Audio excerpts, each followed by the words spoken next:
How to fix Hitman 3 black screen on Windows PC. 1. Check that your PC is capable. Upgrade your hardware if needed. 2.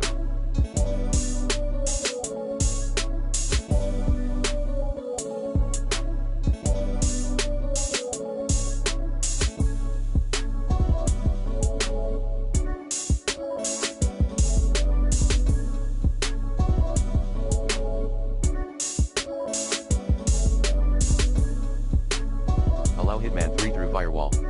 Like this. 3.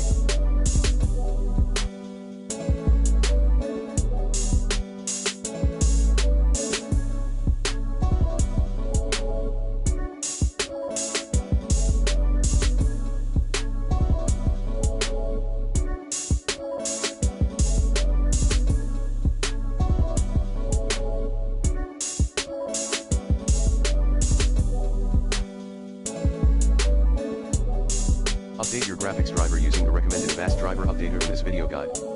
4. Verify integrity of game files in Epic Games Launcher. 5. Try a different display mode. Path, Options Display Mode. 6. Disable unnecessary programs via WTM.